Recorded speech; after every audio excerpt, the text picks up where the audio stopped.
Either she homeless or she got problems. That's the only reason why she run to a black man. I like him already. Now you want to get nuts? Come on! Ladies and gentlemen, please welcome.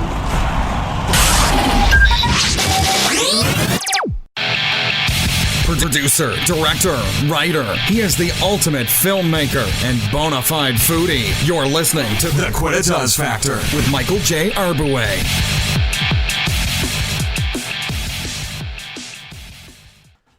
Thank you for coming back. Hello and welcome to another episode of The Quidditas Factor. I'm your host, Michael J. Arbouet. Now that word, I know you guys have heard it before. Quidditas, what does it mean? Adriana, please give them the definition. Quidditas, Latin, the whatness of a thing, the essential nature of something, the quality that makes a thing what it is. Correct. Quidditas is the whatness or essence of a thing or person. And in this episode, I'll be talking to a person who has got it going on. This person has got such a unique take on life. He's just fills the room with such a spirit that I can't even take it. It reminds me of a quote by Mary Kay Ash. And that quote is, "Don't limit yourself. Many people limit themselves to what they think they can do. You can go as far as your mind lets you. What you believe, remember, you can achieve." And that sums this person up in everything. And the person I'm talking about, the actor that I'm talking about, is none other than actor Michael McGlone. Michael, thank you so much for doing this, buddy. You're so welcome.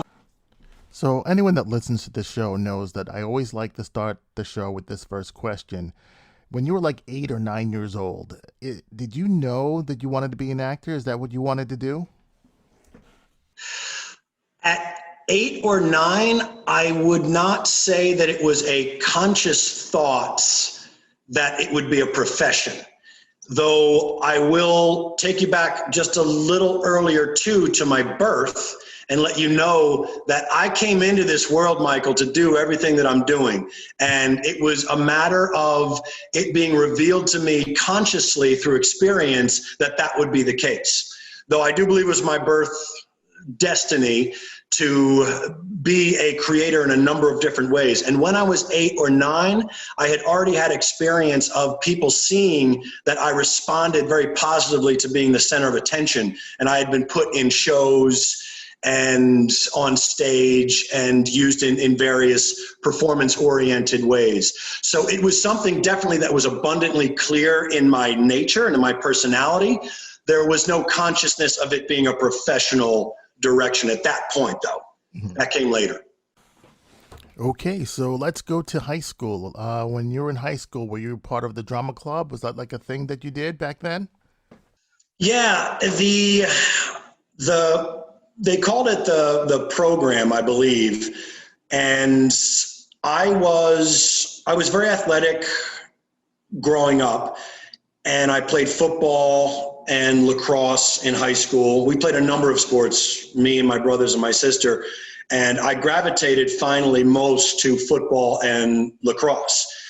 So when I was in high school, I wanted to play both football and lacrosse in my freshman year, and so I did not perform in the drama program that year because both those sports were very important to me. In my sophomore year, I realized that I wanted to perform at least in one of the seasons. So I gave up football in my sophomore year in favor of the drama program and was in a show called 12 Angry Men. And then I wanted to make varsity lacrosse in my sophomore year, which I did in that spring. Then in my junior year, I realized I wanted to devote myself to both seasons as an actor, and you couldn't do both. At least that was my understanding at the time. So in both fall and spring, by the time I was a junior in high school, I was in the drama program for both productions of the year. And then from there forward, I pursued it as a profession. So when you finally decided to pursue acting, what college or university did you go to? I went to NYU Tisch School of the Arts. Uh-huh. And I was, as I say, self-graduated after my freshman year. I felt that, with no dishonor to art school for anyone else, for me, I felt like it was going to be a delay to my progress. I felt very confident that I was going to succeed. I felt committed to my success, and I did not want to wait for professional opportunities to present themselves. And if you're in a program like Tisch School of the Arts, one of the dictates is that you can't audition as a professional actor until later in your tenure with the school. So I wanted out actually very early on. After about 6 weeks, I wanted to leave. My mom essentially indicated that would result in a coronary for her. So I decided to, in honor of her and her very emotional response to that, I decided to give it a year. And I told her that I'm going to give it a year, but I want you to know that I'm doing this for you. And I didn't say this in any obnoxious way. I just said that I'm doing this for you. And after the year, my feelings are probably going to be the same, and I'm going to move on. She thought that was acceptable at the time, and probably also thought that he'll spend the year and then he'll like it, and or at least maybe that was a hope of hers. Though after I spent the year, I came home, and shortly after I returned home, I did eventuate my leaving, and that was that. So the question I've been dying to ask you since the beginning of this interview is, how did you meet Edward Burns, and how did you land the role of the Brothers McMullen? Oh, my man. Magical, magical time in my life. I had been responding to ads in Backstage week in, week out, or at least most weeks. I don't know if it was indeed every week, but the actors' trades in New York was almost primarily Backstage, the paper at the time that I was first coming up. So I would get Backstage, came out on a Wednesday. I would get Backstage on a Wednesday. I would look through it, and there was a time when I had submitted myself for so many things, and I had, or at least to my experience, so many meetings and so many opportunities that didn't come through or weren't in my favor. And I had this experience, Michael, where I felt, you know what? They're not paying attention to me, man. So I'm not going to pay attention to them. Now, I don't have any professional credits at this point. This is me essentially depriving the entertainment industry of me, because frankly, they're not getting it, Michael. They're not getting me. So I'm not going to give them me anymore. They're not going to have opportunities for me anymore. And I basically step away from submitting myself through Backstage and being available to the industry in any way. And I actually started writing a book, which I actually finished perhaps, I think, some weeks later. Though after I had done this self-withdrawal from the industry, I had another epiphany. It was, what are you doing, man? What are you doing? You're pulling back from the entertainment industry. You don't have one credit. So you got to give them the opportunity for you again, my man. So get out there. So I get Backstage, and the day that I have that self-conversation, Michael, I see the ad for, this is my memory of it, I see the ad for the McMullen Brothers. It was then called the McMullen Brothers. Eddie later changed the title to the Brothers McMullen, which is much more mellifluous. So here's the McMullen Brothers ad, 3 Irish-American brothers, and I submit a headshot, and I got a call for an audition. Eddie Burns and I, who wrote that marvelous screenplay and also played the middle brother, I saw on the subway, Michael, some weeks after my audition, by chance, or what seems to be chance, because I actually don't believe in chance. So serendipitously, he and I end up on the subway together after my first audition. We end up sitting together and then doing one of these kinds of things. I can't remember if he was there and I was there, or what the relationship was, but essentially it was, wait, yeah, we're right next to each other. And we recognize that. And then before he departs, he says, looks like we're going to call you. And he did indeed call me. And then I had my second audition, and then we made the movie. So you make the movie, this labor of love, and all of a sudden you get the call, the film is in Sundance. How did that make you feel? Wow. I didn't even know what Sundance was, man, until Eddie told me. That's my recollection of it. He was out there. I was back in New York. I don't think I had even made any plans to go there yet because I didn't know what it was. I didn't have a lot of money. You know, we basically made Brothers for nothing. Everyone on that movie made it for nothing. Later, when it got picked up, we saw a little chunk of change. But at the time, it was a labor of love, non-paid. So I'm not even sure I had reservations to go out to Sundance, but I remember Eddie being on the phone with me at Sundance saying, you got to get out here, man. And I did end up going out there. Whirlwind, Michael, absolute whirlwind. I had a phone conversation with my father in which I said to him, everything's changed. And maybe those were the exact words, but very close to that. I was on the phone with him at an airport, and he probably would have asked me some question like, how do you feel? What's going on? What's the situation? And I remember saying something like, everything's changed, Dad. Everything's different now.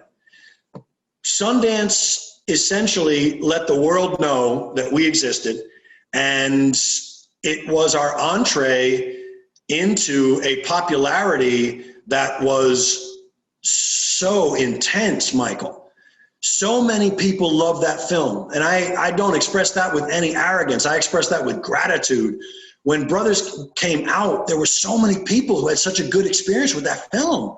And it created this entree for all of us, either entree or even greater awareness, because one of the brothers in the Brothers McMullen had some professional credits before that. And it was just so good for all of us. And essentially with me and Eddie Burns and Connie Britton, essentially created the beginning of our careers. So correct me if I'm wrong. I believe you guys get picked up by Fox Searchlight. That's correct. And then the next film you do is She's the One. That was the next movie I made with Eddie, though I made a movie in between Brothers being released and making She's the One that was called Ed. And that was a movie for Universal, which featured a monkey on third base. And I'll let that speak for itself, and we'll just move right on to She's the One. So we make She's the One relatively soon after Brothers gets picked up and released, and equally magical in a different way to Brothers McMullen. The making of Brothers McMullen was magical because nobody knew us. And so there's this, we're just doing this on spec, and it's so pure and so authentic in that way.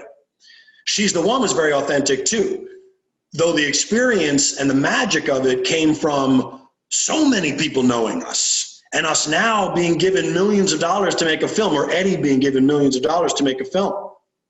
Though equal magic, because one is before you get any attention, and it's about putting your heart and soul into something because you want all that attention. And then the second magic is you're getting all that attention, and it feels so good to be delivering something where people are asking for you to deliver.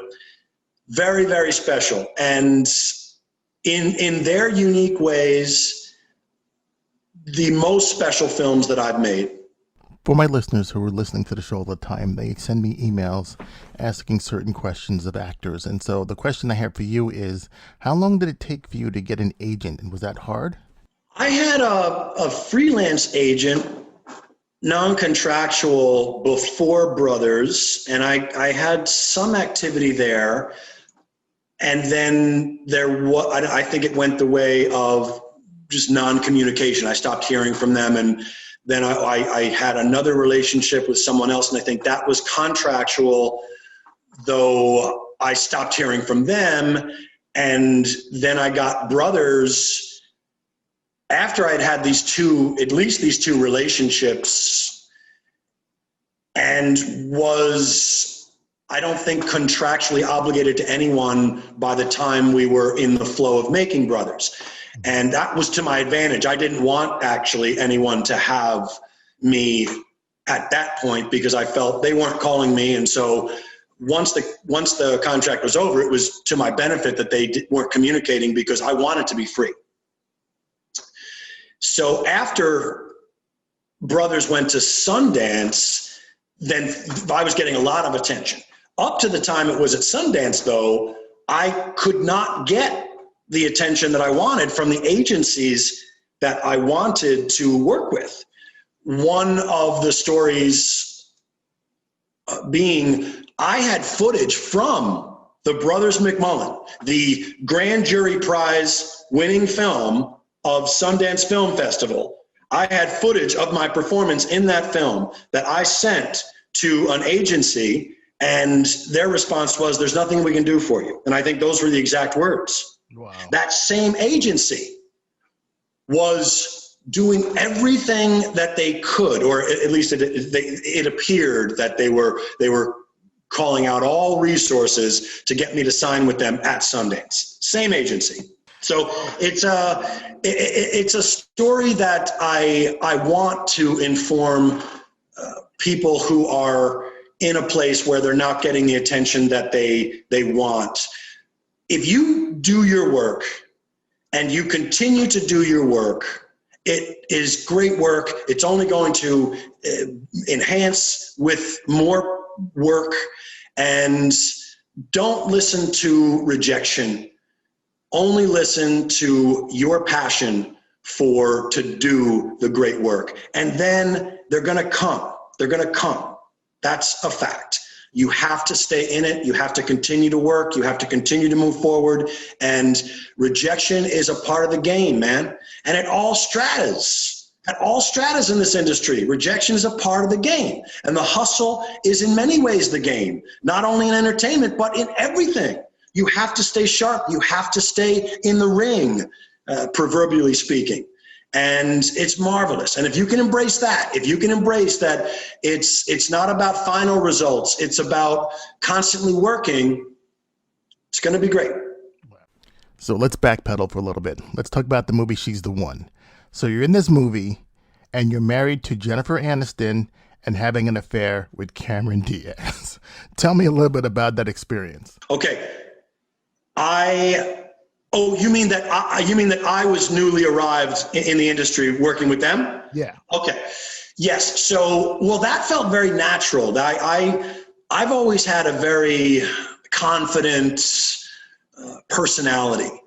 And so walking into a room with someone who I admire and even love as a professional, I wouldn't necessarily feel intimidated by that, and not in a disrespectful way, but because I have a very natural way of believing that I deserve to be there too, and it's a very healthy, self-loving attitude that I have.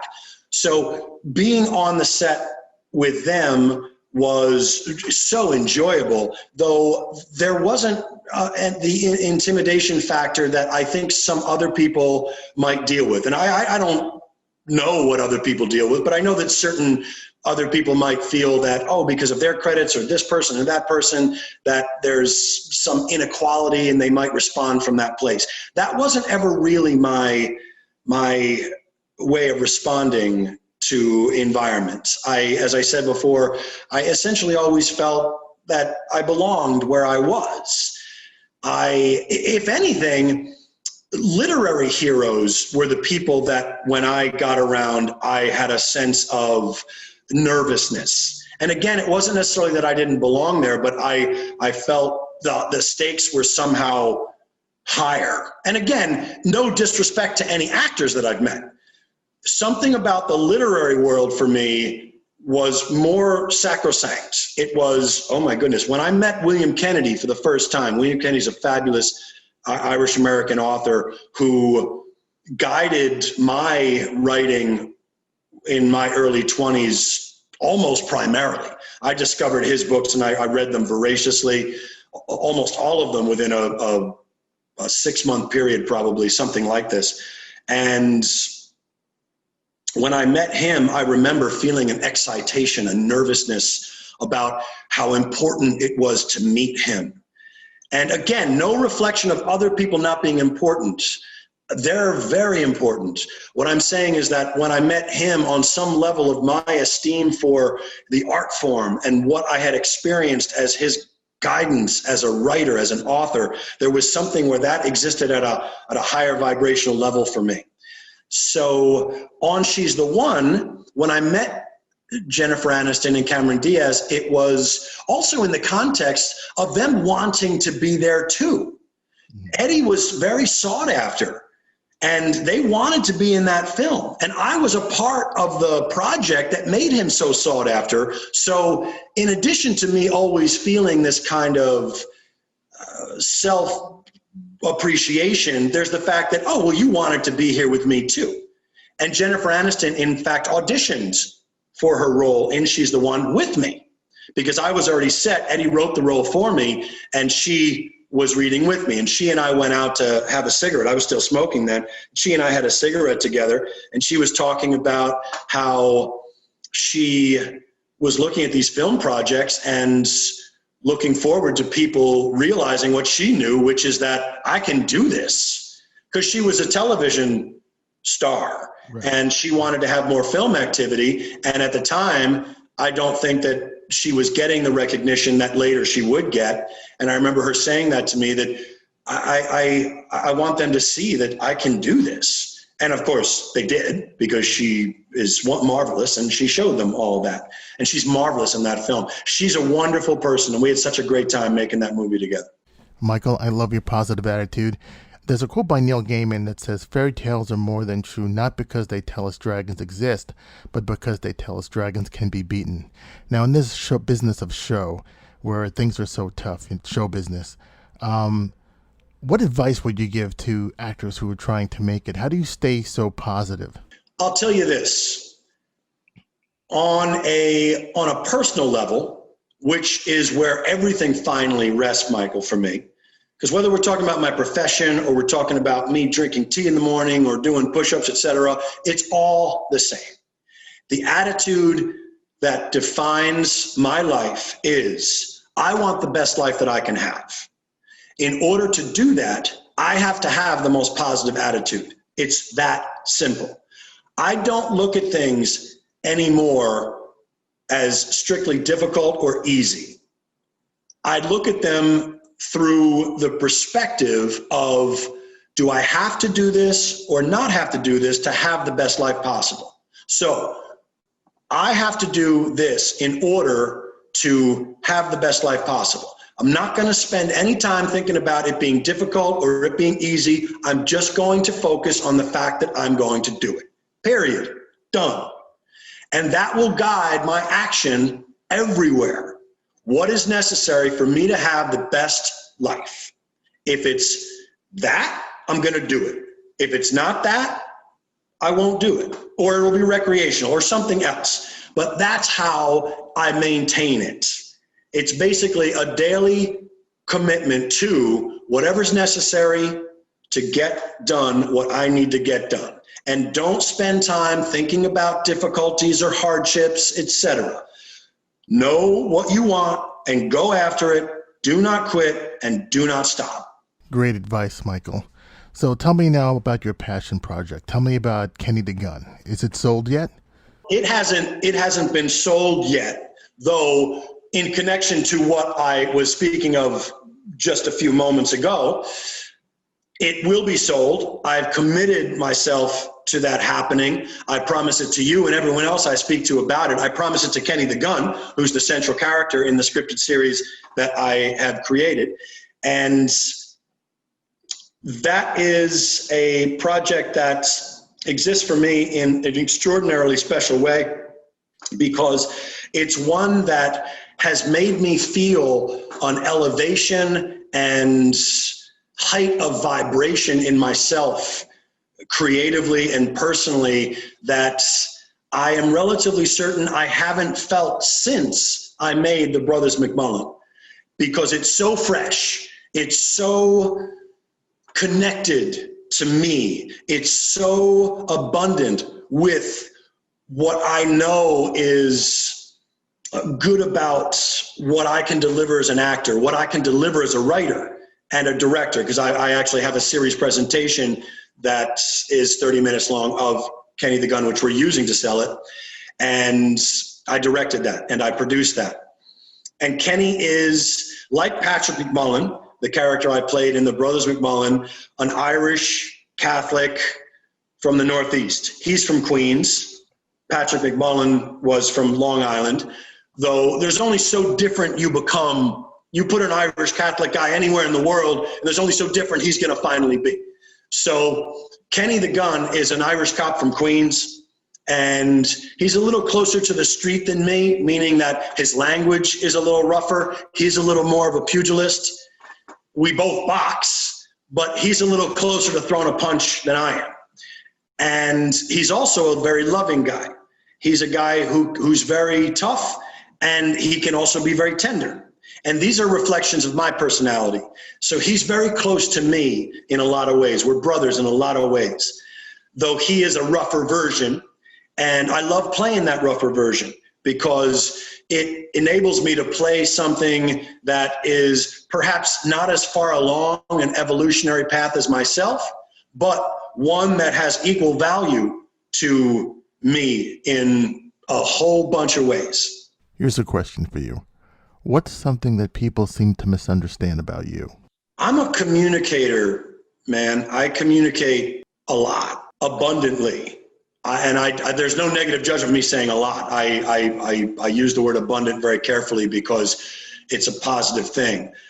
I don't know that there are any outstanding misunderstandings. I don't experience that right now in my life. Perhaps if I were to think about it, I could perhaps summon something, though I don't know if I could, because Michael, if I get wind of anyone having an idea that doesn't rest totally positive with me about how they're viewing something or how they're viewing my perception or my expression, etc., I express myself to them about it. So I don't know that there are misunderstandings of me that are active right now. And again, it's because I'm very clear in where I'm coming from. I bring this positive premise and this positive action and this positive being everywhere that I go. And a part of that is, if there's something I feel that's being misunderstood, I'll address it. Tell me about somebody who touched your heart and how they made you a better person. Well, my mom is, in my life, the highest example of love that I've experienced.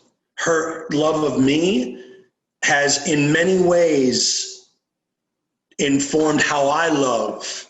Her love of her children has informed me in how I love myself and the world, because her love of me has assisted my love of myself, which then eventuates into the love of others. Because a healthy self-love, one that's not based in ego, but based in true spiritual appreciation of you being a gift, then enables you to love others and want others to feel that as well. So my mother touches me on a regular basis. I'm actually going to call her later today. And she is, in her quiet, unassuming way, a superpower, man, of love. If you could turn back time and talk to your 18-year-old self, what would you tell him? I don't look at life as something that's changeable, and I don't think looking at life as changeable is advisable. I come from a platform that dictates acceptance of everything that's happened as absolutely necessary to have happened is best. So I would essentially voice what I was telling myself at 18, which is, you're awesome. Because that was very purely what I felt. And not from a necessarily strictly egotistical standpoint, but just, I feel great about life. I love myself, man. And I'm looking forward to succeeding. I know you live in LA now, and I noticed that you worked on a film called Lost Cat Corona with Summer Crockett Moore. She was my guest a couple of weeks ago. Tell me, Michael, how did you get involved with that project? Summer and I knew each other, and she also knew me professionally. So we had a connection that we weren't aware of through a bunch of different people, or we were aware of but hadn't met. And then we met, and as things developed, there was this film coming up, and they offered me the role, and we shot it. Another film that you worked on was The Bone Collector. Tell me about that experience. Another magical experience, and also the set on which the character of Kenny the Gun was created. I played a detective in that movie called Kenny Solomon, and on set, I would amuse my co-stars, Angelina Jolie, Eddie O'Neill, Queen Latifah. Denzel had more concentration on his role in a kind of separate way, so he didn't interact with us the way that we interacted with each other. So I would come on set where they'd all be on the soundstage at various locations, and I just found this character that made them laugh and made me feel great, you know, having fun with some. I'd walk up to them, I'd say, "Oh, my friend, it's Kenny." The gun. And I had a gun on my hip, and I would tap it, which is now his signature move in the show, etc. So that's a staple of that experience for me that now has carried into the future, because now there's a whole scripted series around this character that I created on that set. And it was Queen Latifah actually who said to me after one of the, I don't know how many times I'd come up to her and said, oh, Queen, let me just tell you, I don't know if you know with whom you deal. Kenny. Oh, God. And so she would say after, one of my routines, or she did say once, "You got to do something with that." And I remember when she said it, it resonated with me that that's valuable indeed, because this makes people laugh. This character is something people gravitate to, they enjoy. And I, at that time, didn't have an idea of what to do with it. And it later became a much more developed character, though in that organic form, it had everything that it needed to become what it became, which is this central character in a television series. So my generation knows you from, the Brothers McMullen and She's the One. But my daughters know you from the GEICO commercial. Can you tell me a little bit about how you got that campaign? At the time of my audition for that campaign, I wasn't even available for on-camera commercials. It was not something that I had been wanting to be in the mix of for years. Mm-hmm. I did voiceovers, and that industry was very good to me for many years. And the on-camera world, to me, was one that I didn't want to be in. And the voiceover world was one that was very, as I say, good to me financially and otherwise. So when my agent found this campaign, she came to me with an invitation to look at the copy, which she had. She said, "I know that on-camera commercials aren't necessarily something that you want to be looking at, but this is very unique. You should look at this because I think you're very right for this."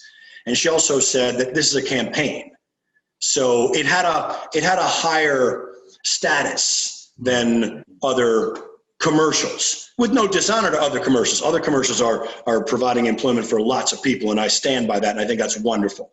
And none of this is in any way an undercut of that industry or that way of working, et cetera. It's just for me personally, I didn't want to be in that world for a period in my life.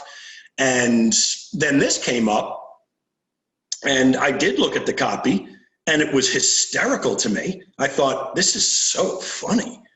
And I had the character, Michael. I had the character that I would represent this guy with. So it didn't take me long to realize that I'm going to audition for this. I'm going to go in for this. Because I had this character that I would leave on friends' voice message systems. I would call them and I would say, "And the man stood at the threshold of the Port Authority bus terminal men's room." And it would be a funny message that I'm leaving on a personal basis for a friend. Yet it had this old school 1940s, 1950s hard-boiled attitude to it. And because this material was so in your face and over the top, I just thought immediately, this is the guy. I have the guy for this. So that's it. He's an old school hard-boiled guy. Right. And I go in for the audition and I basically gave that to them. Wow. And then they called me back and they basically just essentially wanted to see me do it again, because nothing really changed from what I originally gave them and what we shot. It was one, like Brothers McMullen, man. It was this blessing from the universe saying, you were meant for this, and here it is. A super abundant gift to me. And then it's, 20 commercials later, and your daughter knows about me, and now that's an entree for her, if she's open to it, to know other things about me. And when Kenny is on air, if she wants to see the GEICO man play an Irish cop from Queens, then she can do that, and you can do that. Yeah. We only touched on this a little bit at the beginning of the interview, but not only are you a great actor, but you're also a fantastic writer. Tell the audience and myself, when did you start writing novels, books, and things like that? When I withdrew myself, when I withdrew the bounty of Michael McGlone from the entertainment industry, and I was going to deprive them of Michael McGlone, that was when I started to write my first book. That's my recollection of it. And when I said before that I haven't seen that as true about the ease of writing, the reason that I say I haven't seen that as true is because I don't want to say that I know empirically that it has inherent challenges for everybody. I think there might be some people who sit down and it just flies and they don't edit or adjust going forward. I believe I have it on good authority that was what happened with Jack Kerouac's book On the Road. I believe that he sat down to write, and then when he was done writing the book, it was done, and then that's pretty much the book that got published. So I think it does happen that it does come in a flash sometimes, and it does come in these super abundant ways that are finished when they're first drafted. When I say I don't necessarily see it as true, that's personal for me. So I could see for someone else that it might be true that it's da-ba-ba-ba-ba-ba-ba-ba-ba. For me, I've had that experience. And even with that experience, though, in my novel writing and short story writing, there would be an editing process that happened after a first draft.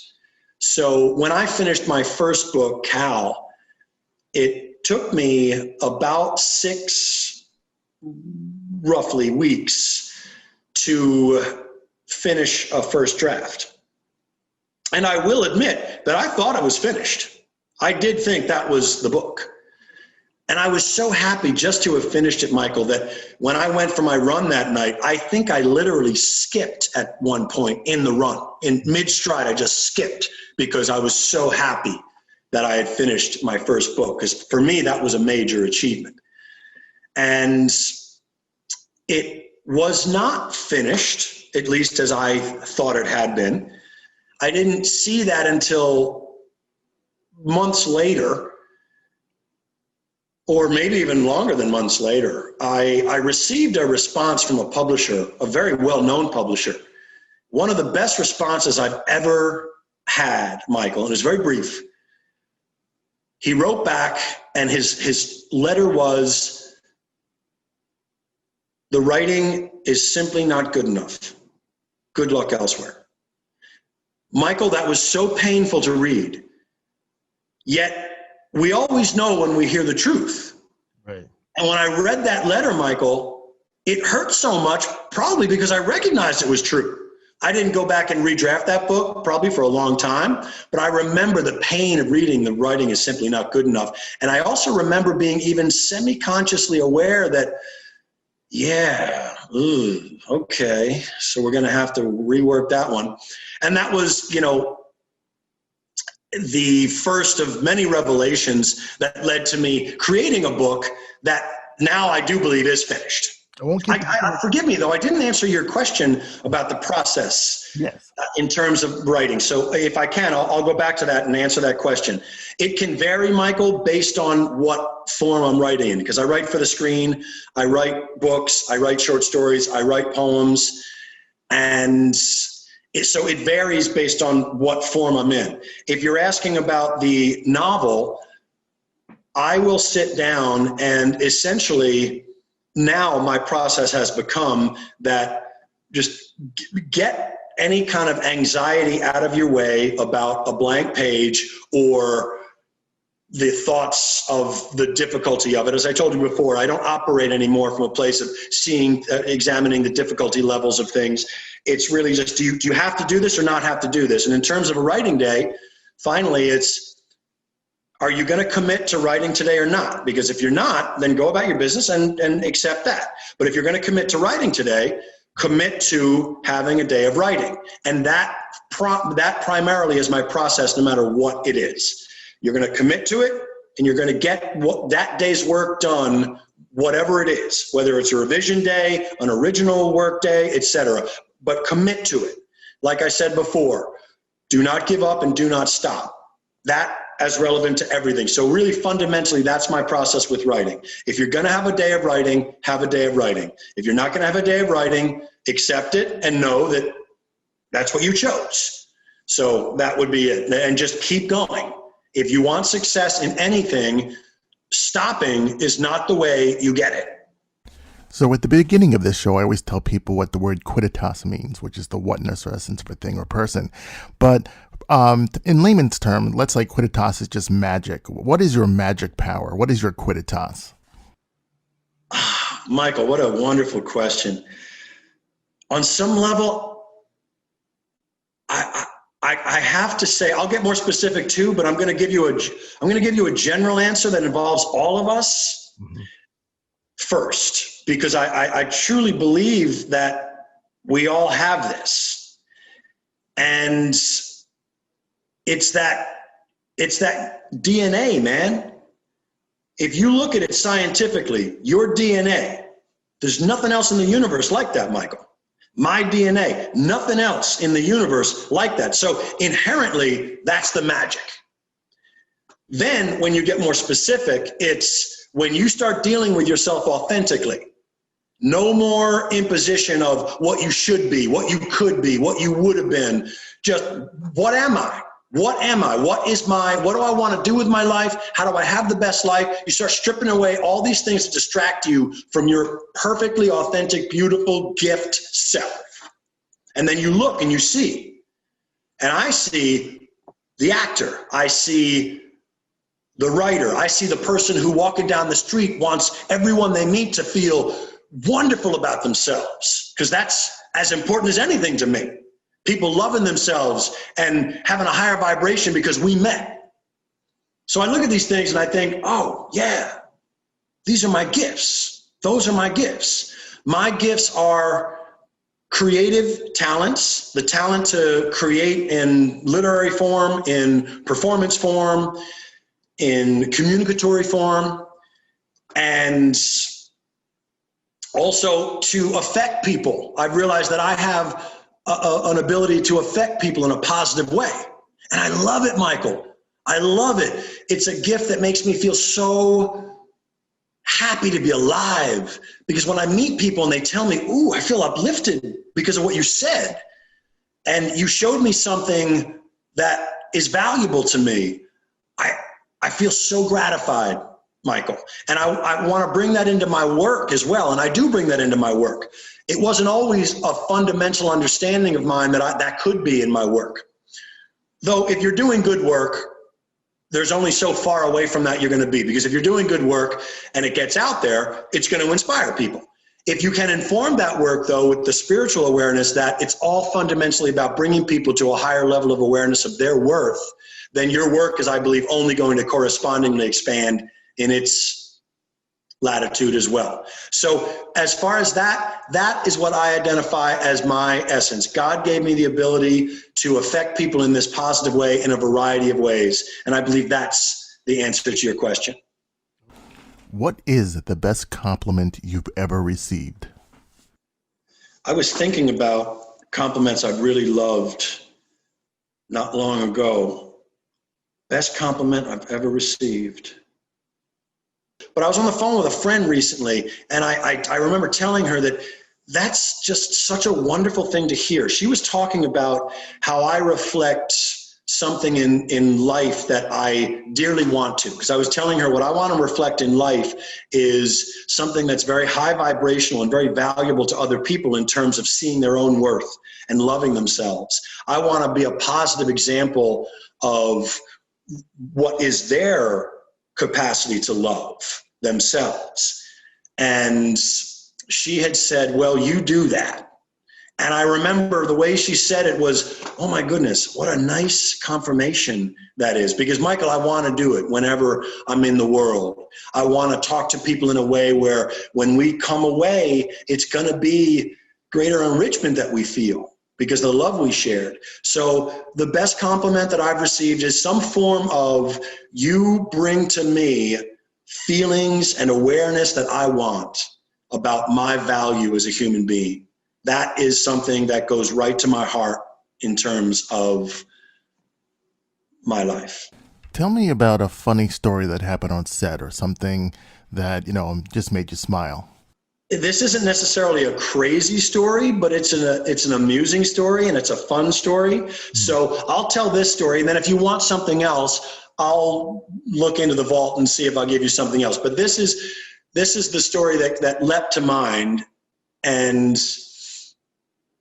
it was when we were making the Brothers McMullen, and I'm reading William Kennedy at this time very, very enthusiastically. This is in the time period where I've newly discovered him. So reading him and talking about him is very important to me. And we're actually in a shooting day that's happening at Eddie's home in Valley Stream, which is where we shot a lot of the Brothers McMullen, because that's where the three brothers end up living together again in adulthood. So we're set up to shoot a scene, and I'm in a conversation with Eddie's father about William Kennedy. He and I are talking about books and the Irish American experience, because William Kennedy was one of the most important Irish American authors in the history, is one of the most important Irish American authors in the history of our language. And actually, in my estimation, is one of the most significant authors in American letters. So here I am talking to Eddie's father, making this very Irish American film, talking about an Irish American author, about his wonderful Irish American books, while I'm writing my first Irish American book, or having just finished my first Irish American book. And I forget that we're making a movie, my man. Eddie calls action. And they're outside waiting for me while I'm having this conversation. I'm inside, my man, I'm having coffee. And I think Eddie later said that I was having a donut too, which maybe I was. I don't remember having the donut, but I wouldn't be surprised necessarily if I was having a pastry too. And there I am with coffee, and I'm relaxing, and I'm enjoying a conversation with his dad about literature. And Eddie comes in and looks at me, says, well, what are you doing? What are you doing? We're waiting for you here. I don't know how many times he called action, but I didn't show it. So he comes in the house. And that's what the story was, man.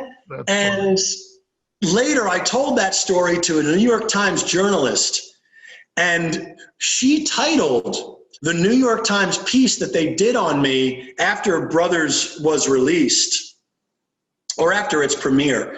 I don't think it had been formally released, but after its premiere, or the night of its premiere, I interviewed with the New York Times. And I think in the next Sunday Times, there was a piece about me.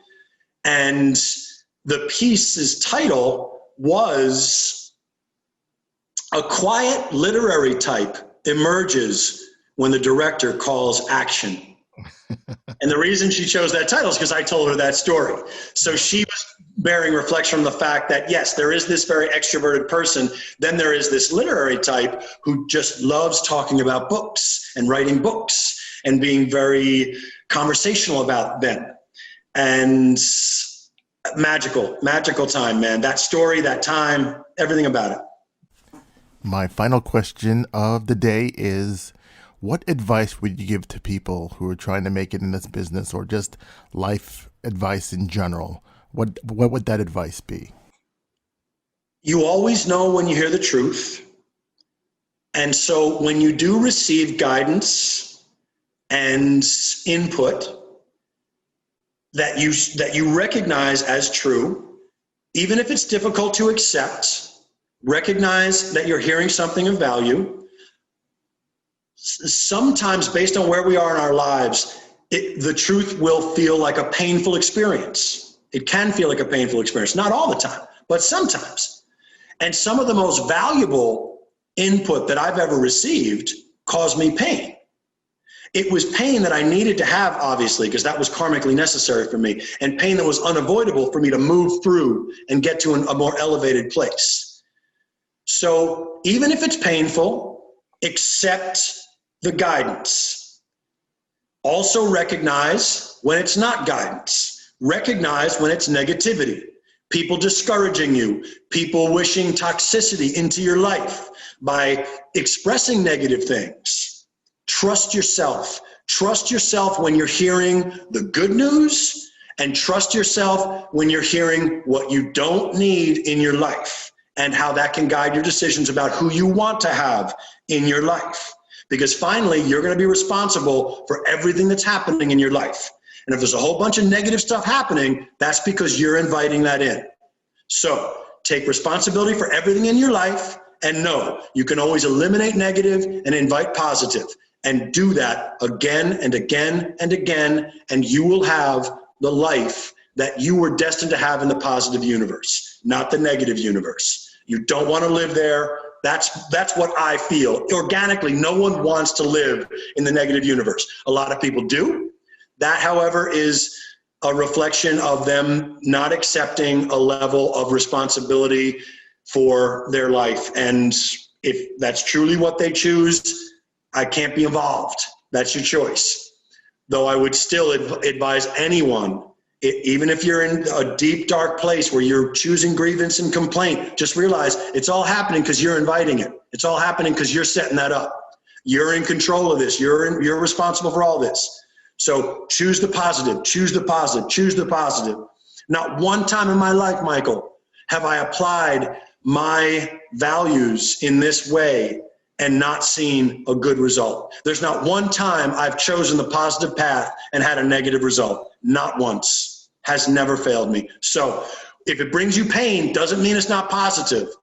A lot of pain has come to me because I needed to have that experience to get to the next level.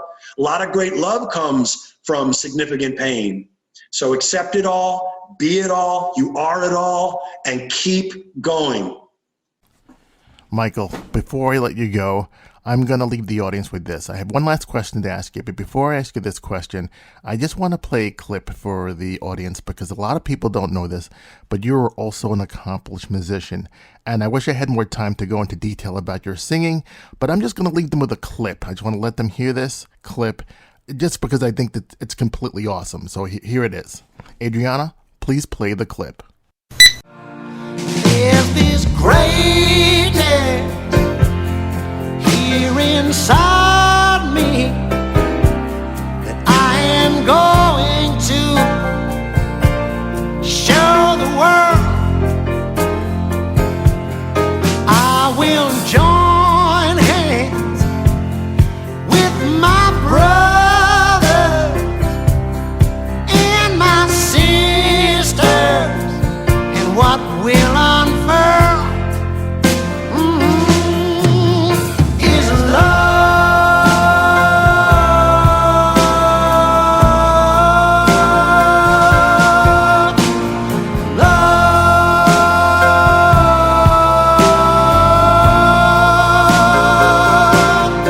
I am with you.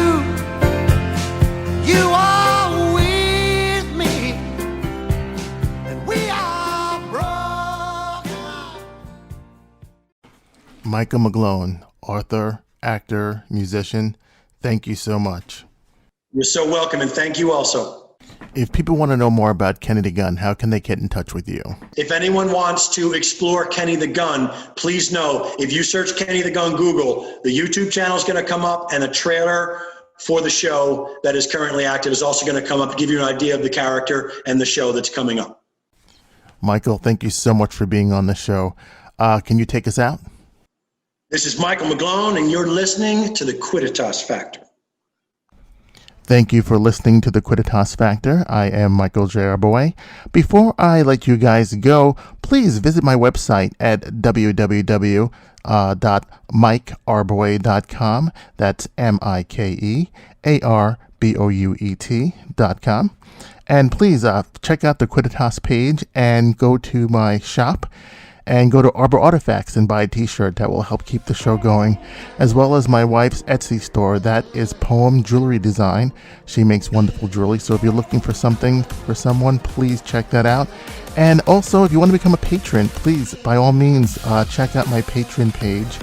Click on the button on the website and become a patron for like $1 a month or $5 a month. You really help the show going, and I'll give you some secret tips and stuff that didn't end up in the broadcast. Little tidbits of knowledge and information that you might like. Please come back next Tuesday for an all-new episode of the Quidditas Factor. Thank you for listening. Thanks so much for listening to the Quidditas Factor with Michael J. Arbouet. We'll catch you next time.